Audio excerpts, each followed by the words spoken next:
It's Chris, host of The Heart of the Story. Welcome to the show.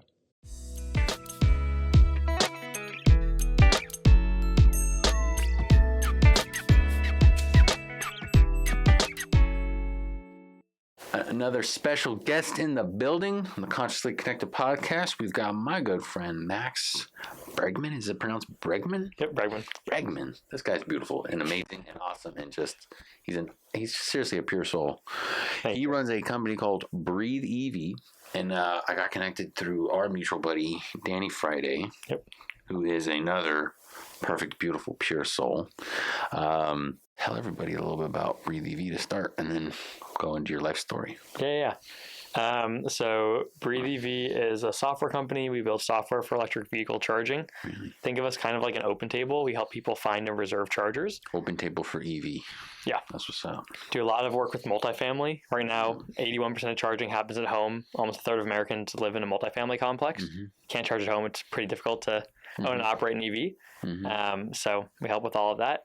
And then from a property owner's perspective, help drive revenue, better tenant experience, making charging more accessible and reliable. Cool. Yeah. That's amazing, dude. So let's start with your life story. Let's back it up a little bit from now to the beginning days. You grew up here in the Phoenix Valley. Let's talk about that. What specific area did you grow up in? Yeah. Well, so I was born in California, moved out to Chandler when I was 2, and basically grew up in Chandler. Mm-hmm. And then how was that growing up? Like, what high school did you go to and stuff? It was good. Yeah, I went to Hamilton. I'm very, very grateful. I grew up on a street with like 25 kids. Wow. So we're outside all the time, all know each other, in and out of each other's homes. So like really, really cool community. Even now we still have yearly cook-offs. We do like ice cream social. So really, really fun. Your parents still in that same block? Yeah. Dope. You still go back and all the same kids? Yeah. Same age as you? Those kids? A lot of those kids? A range. I was probably, a little above the middle group, but yeah, I have like a group of about my same age, probably like 5 or 6 other kids. Dope. And some kids older, a lot of kids younger, kind of on a range, on a pipe, and the families have all kind of stayed there. Yep. That's what's up. Where'd you go after Hamilton? Went to ASU. ASU, okay. I was planning to go East Coast initially. Ended up getting the Flynn scholarship, stayed in state. Really, really grateful for all the Flynn support and all the other scholarships I got both here and nationally. I spent my time at ASU. And I honestly think ASU can compete with any school. Obviously, it's a very, very large school, so it takes some time to navigate. But once you do navigate it, I mean, ASU has a ton of resources. They were super, super supportive of our journey. They're a customer of ours now. But before that, funded us, flew us out to some different locations. Met a lot of really, really great people. So I recommend ASU to others as well. I recommend it to everybody. What other social groups did you do, high school and college? What kind of like activities did you get into? Yeah, so in high school, I'm probably going to forget some, but I was pretty... You have a fat resume. I've seen your resume before. You did everything, dude. I did do a lot. I was pretty involved with Model UN.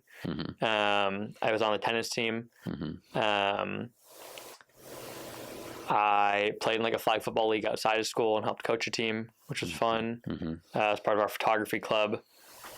Did a bunch of the AP classes and, all that kind of stuff. How'd you have time to do school, by the way? So, yeah. I'm just going to say, like, how'd you have time to do school? And didn't you graduate with like a GPA over 4 in high school? I had a 4.81. Like, how'd you have time to do that? How'd you have time, dude? Like, honestly, like, I've been pretty disciplined with my time for a long time. Clearly, dude. I mean, wow. That's what a company I was running in high school. And a lot of it just stems from a younger age. I always loved trying new things. My parents were super supportive of whatever I was trying. So like, I've been a magician since I was 5, which is just keep throwing stuff in the hat. Yeah. I guess, yeah. Why not at this point? Why not? But yeah, so like always tried a bunch of different things. In high school, very disciplined with my time. I've never needed a ton of sleep, but want to make sure I'm getting sleep, staying healthy, trying to prioritize that more and more. I mean, I'd basically be working all day. Would have some time with fun fun with friends, or You had time to hang out with friends with all this? every now and then. Yeah, I had a girlfriend in high school. So it was just You had a girlfriend in high school with all this. yeah, just had to be very disciplined with where I was spending my time. So the way Dude, that I'm feeling so bad about my utilization of No, time no. right now. I'm feeling so bad. the main thing that I would do, and I still do now, is Yeah. like I really live by my calendar. Mhm. Like calendars booked out usually a few weeks in advance, and I'm making sure I'm getting stuff planned throughout the day. Mhm. Yeah, it just really allowed me to see like what's top priority, where are we fitting it in. And my free time is usually planned as well. There's not usually just like time where I'm sitting around. But one of the big changes that I noticed when I went from high school to college, I've always done a lot throughout my life, right? Mhm. But like I had this mentality when I was going through high school that I needed to do a bunch of activities and do well at them, Mhm. and that was what was going to be great for college and setting me up for life. Mhm. As I got deeper into work, like working in the startup space while I was in college, one of my first mentors, his name was Ronick. I worked with him at Culdesac. He was early at Uber, has a startup now. He's doing a lot of really cool work. But he was like, when I was going to NYU, I was not going to class much, spent almost all my time working at Uber, and I was really betting on that one thing to hit it off. And I was so used to doing a lot of things and doing them well that it really took me some time to adjust to like really focusing on one thing, which right now is my company, Breathe, and really seeing the compounding effects of that starting to hit more and more. So I'm still super busy. It's just with fewer things. So my priorities have changed, but I still use the same method of like planning out my day, having it blocked out. I used to have alarms on my phone go on throughout the day to make sure I was staying on track, but the calendar alone works now. I was getting a little annoyed with the alarm sound.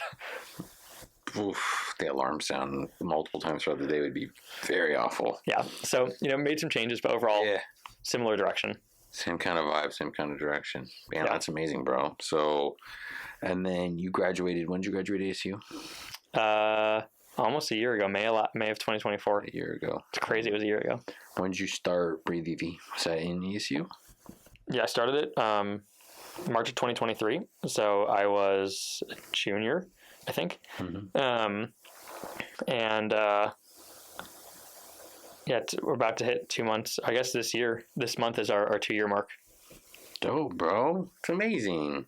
And then speak on it. What's BreatheEV? What's BreatheEV about? Yeah. So when we started it, like I've been interested in changing the world for my whole life. Like that's like my main driver. And I didn't always know exactly what that was going to look like. But I knew I wanted to build something. So started my first company when I was in high school. I had some other like business, I guess, experience before, but first company was in high school. And then I was a backend engineer building APIs, did some tech consulting, and then I was working at Culdesac. And that was really the first time I saw the build space with software, and I was like, oh, this is cool. And just for background, Culdesac, we built the first car-free neighborhood in the US. So I was helping on the data side, integrating all the different tech that we had with the neighborhood. What was your degree in ASU again? Business, data analytics, and real estate. Damn, okay. And part of the reason I added on the real estate minor is I basically finished all my classes, and I thought about dropping out a few times. But like I live my life by experiences, and I feel like college is something you really only get once. And I was like, I can make money down the road. So I definitely didn't have the traditional class schedule, but like did like being on campus. Yeah. But and like one of my best friends now, I met him my freshman year of college. We had all these ideas and talking about smart cities and wanting to build out smart cities down the road.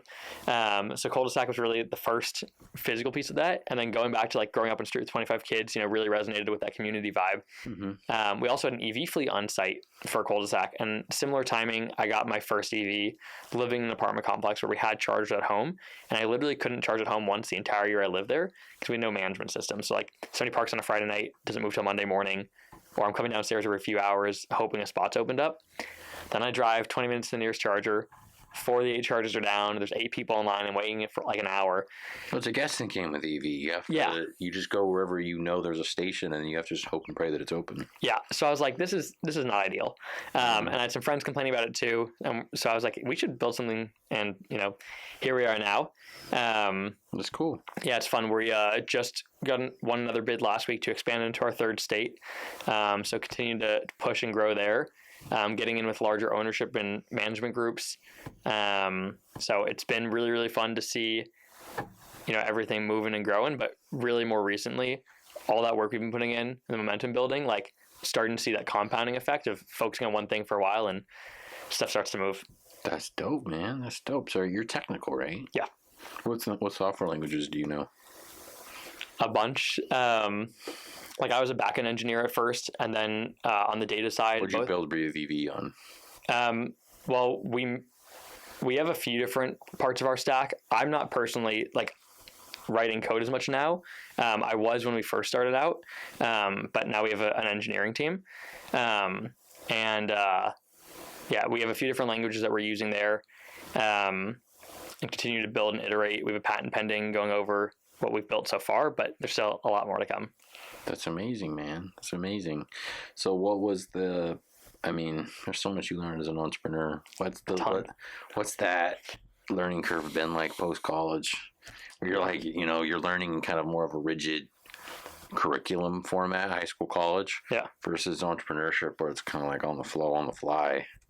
How's that differentiating? Yeah. Like, it's polar opposite from a guy. Your style of how you operate your life would fit perfect within the high school, college construct of just everything being so dialed in on time. How is the entrepreneur game fitting within how you flow? Yeah. I love it. Like, I wouldn't want to do anything else.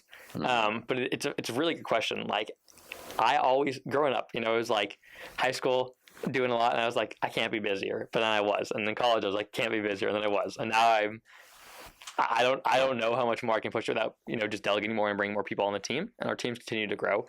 But high school I did like, honestly, the structure, which maybe is weird to say as an entrepreneur, but yeah, it was like, here's a bunch of things to do, what you have to do to execute on it and do it, and I executed on them well. Being a founder and working more in this world, it's a lot more about us picking priorities and taking bets on what we think will work or not. Yeah.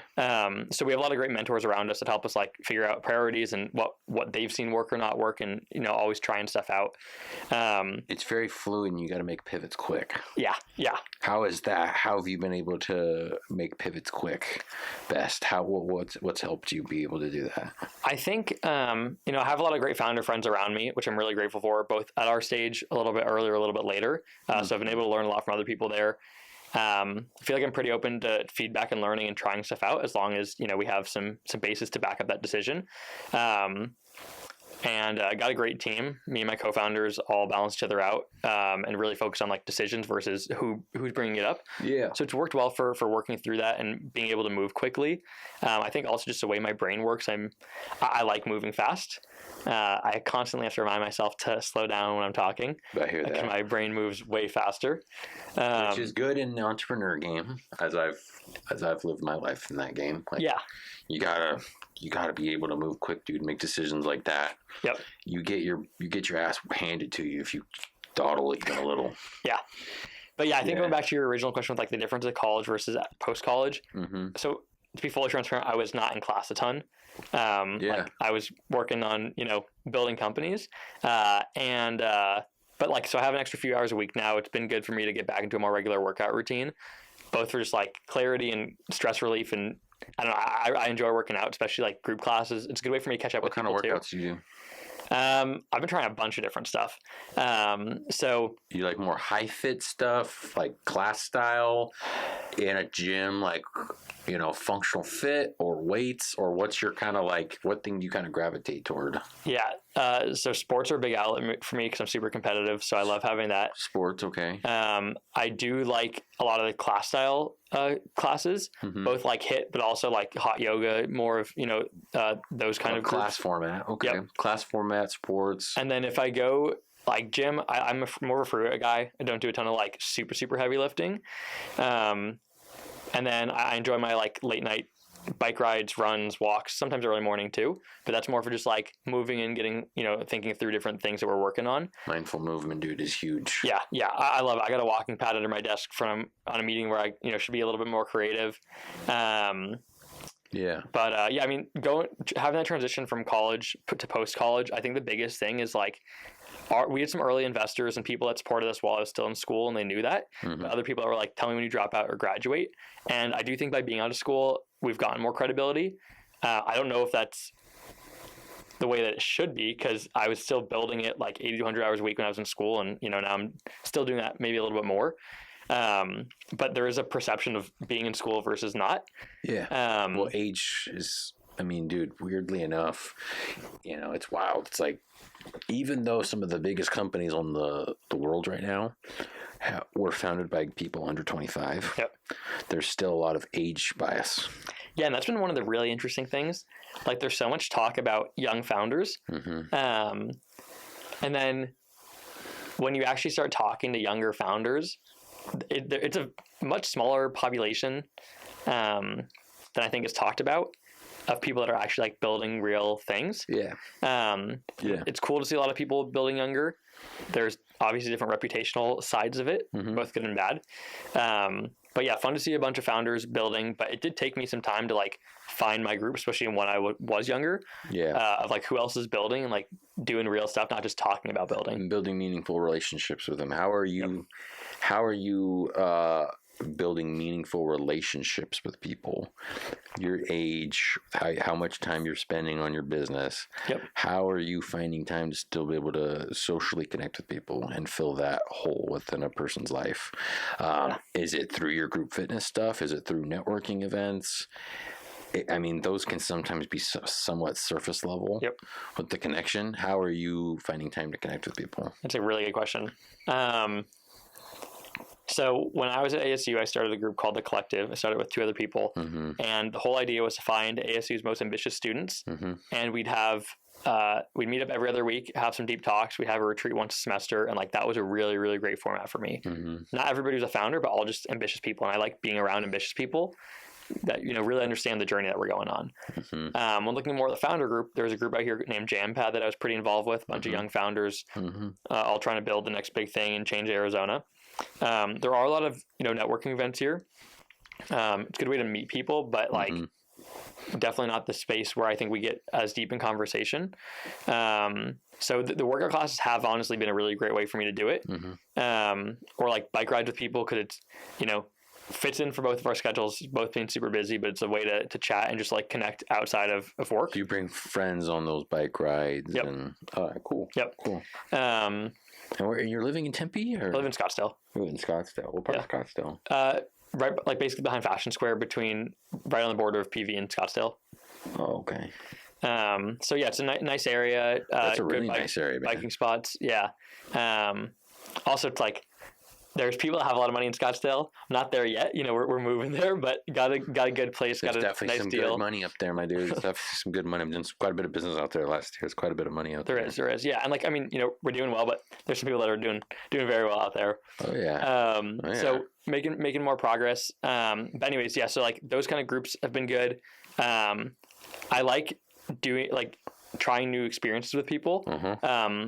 So rather than just, I don't know, like grabbing coffee and catching up with people is great. But if we can go, the bike rides are cool. I've gone skydiving with some different people. Like that's obviously an extreme, but like I like doing experiences as a way to do something new, connect, and have something to connect over.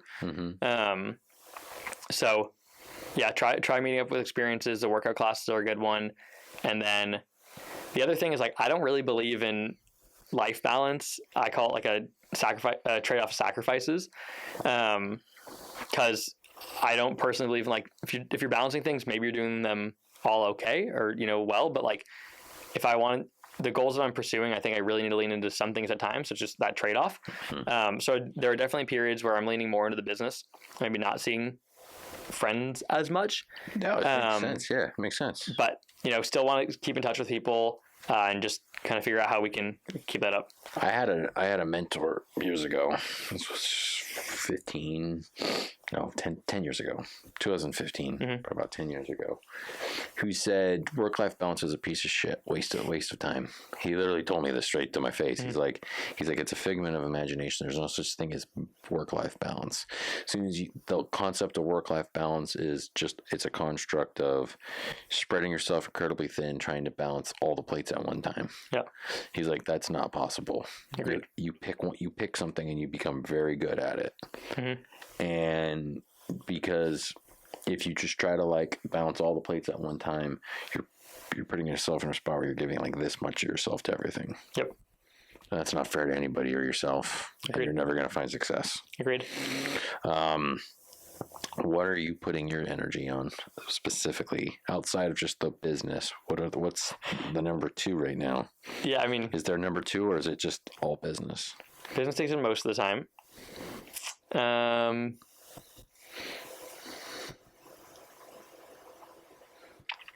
Number 2, maybe working out, just to make sure I'm keeping my like body and mind in good shape, and then friends and family. There you go. So I feel like it's pretty balanced. That's a good 3. Yeah.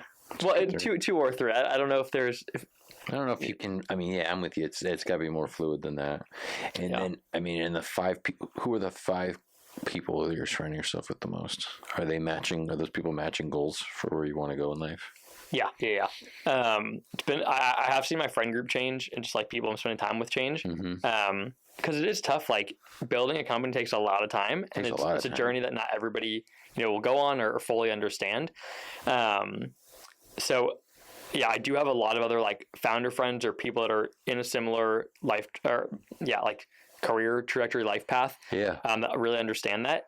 But the people that are closest to me all have that similar vibe. Not all founders, but they don't have to be all founders. They got the same kind of mindset. Yep. That's what's up. Where's your business site now? How can people get in touch with your business? Yeah, you can reach out to me on LinkedIn, Max Bregman, BreatheEV. We have a LinkedIn as well, but like our general email is info@breathe BREATHE-EV.com.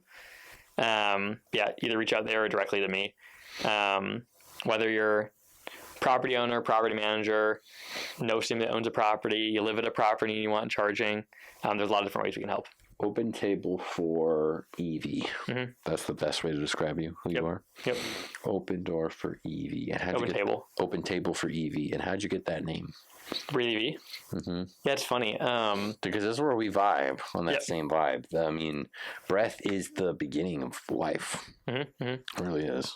Yeah, it's funny. Like when my co-founders and I started this, we were like thinking of some names, and as we were thinking about more EVs coming out on the road, clean air, we're like breathe, And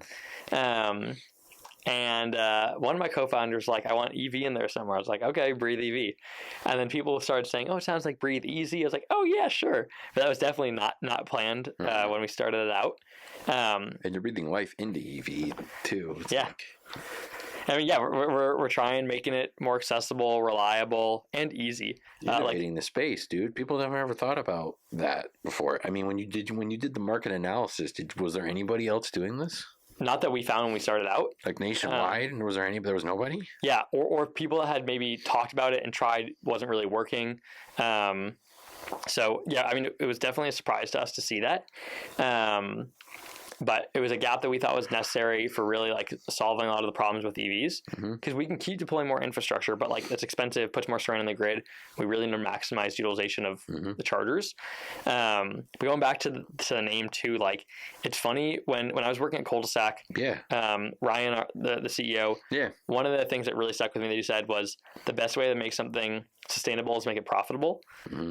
So we've, at the start of the company, we did pitch a lot more of the clean energy, clean air, all that kind of stuff. We've been pitching that less and less, more so focusing on like user experience, customer experience, and how we're managing that for users and the property.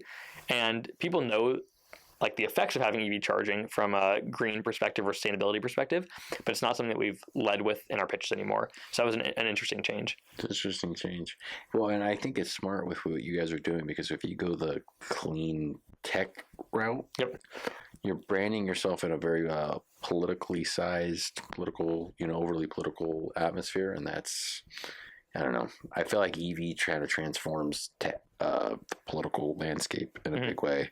I mean, all these dudes who are, on either spectrum of the coin are driving Teslas. Let's just be real.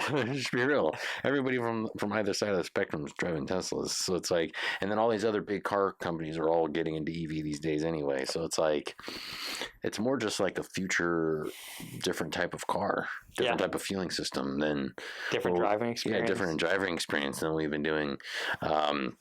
I mean, I'm probably going to get into the EV space myself. I've had so many people push me that route the last 6 months. I'm like, I've been debating what my next car I'm going to get. And I'm like, everyone, their dog's been like shoving it down my throat. Chris, get in an EV, get in an EV.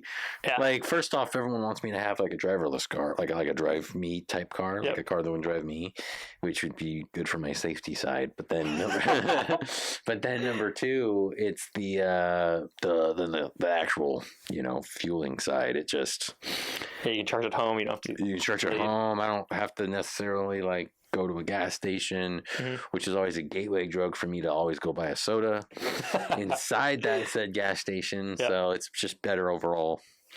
You drive an EV? I do. You drive an EV? I thought I saw you out front. What type of car are you driving? Ioniq 6. That's amazing. How long have you been driving an EV? Since before the company? Yeah, well, so I got mine more recently. My co-founders have been driving since 2017.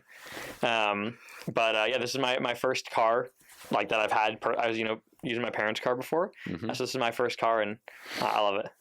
That's amazing, dude. That's amazing.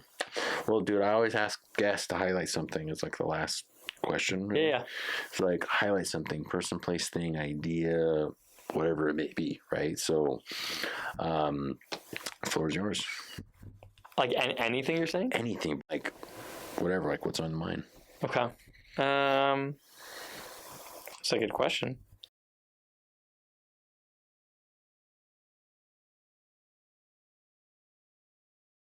What's on the mind? What's something that's been on the mind for a little bit? Yeah. I know a dude like you's a deep thinker, man. So no, I do think a lot. You're I do think a lot. Thinker, so like, what's something that's been a recurring thought? Honestly, so on that note, on the idea of thought, like, I do spend a lot of time thinking, but with the company growing more and more and just more demands on my time, I feel like I have to set up time now to think, which is a bit of a change. And it's interesting because, like, yesterday I had a really, really good discussion with a developer, basically, and we were talking about the business side of building in real estate, but also just like personally as a founder, like what that journey is like. Yeah. And I haven't yet been able to dive deeper into our conversation because I just didn't have time in between that conversation. But like, I want to have time to think through our conversation, some other questions that I've been thinking about recently. But it's interesting. Like, I feel like I have to dedicate time to thinking now versus just it happening. Because if not, there's a million other things I got to do. But in terms of like highlighting something, I do really think one of the most important things for founders is finding other founders that are at the same stage or further along than them. Being in Arizona, we have a lot of great founders. Not necessarily all of them are known or like, super visible right now, but there are a lot of great founders here, and I'm super excited to see more and more growth within the founder community, and also we're seeing more companies move into Arizona. I would like to see more of like Series B, Series C, some of the later stage companies in Arizona. I think that would be super helpful for us, our next stage of growth. But yeah, just highlighting like founders should find other founders that they can be around, build from, learn from. The journey is a lot of highs and lows, even the same day. You have the the highs and lows in the same day. And I've been figuring out like from a public perspective, I didn't grow up posting on social media.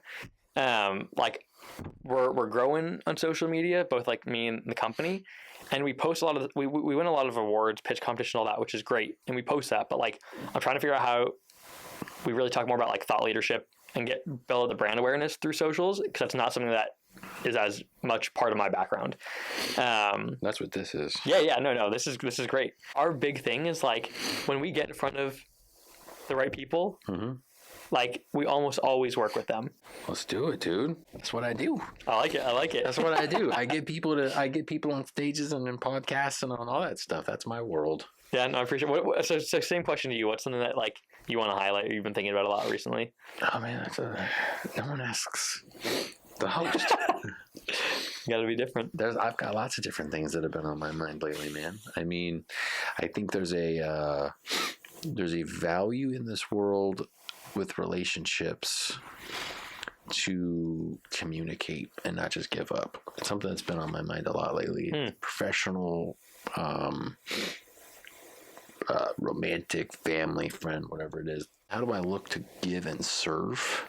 How do I look to really spend time and ask questions and whatnot to try to actually like really truly understand before I look to just respond, right? And I think that's kind of killing today's world. Too many people are just always looking for what they can take rather than give, what they can, talking to people only when they need something and how they can respond to somebody. And it's like, we need more of the other way, right? And I mean, I look at, divorce is high on the rise right now, and it's a shame. I see a lot of people flipping jobs a lot on the shame. And I don't know, man, relationships and how to build stronger relationships is a big thing on my mind right now. Yeah, it's interesting. I think one of the things, going back to one of your earlier questions about building those relationships, has helped me, is like, I like asking pretty deep questions pretty soon after meeting somebody. Like, yeah, you get deep quick. Yeah, you get deep quick. You just get right to it with me all the time. I love it. Because then you can see where people are at, see how much they've thought about different things. It's a good way to get vulnerable and connect, versus talking about random stuff for an hour, 2 hours, whatever that time period is. And yeah, it's a good way to just like get deep with people. And I think it's a really good way to tell who else is like focusing on that, prioritizing that, or working on it. Because you can usually tell by the thoughts around it and questions. Dope. Yeah, no, you can tell how quickly someone gets deep with it. Yeah. I love that. All right, my dude. Well, thank you for coming on our program. I know you had a little bit of a time constraint, so we'll keep it there. And thank you guys for tuning in. We'll have more coming later.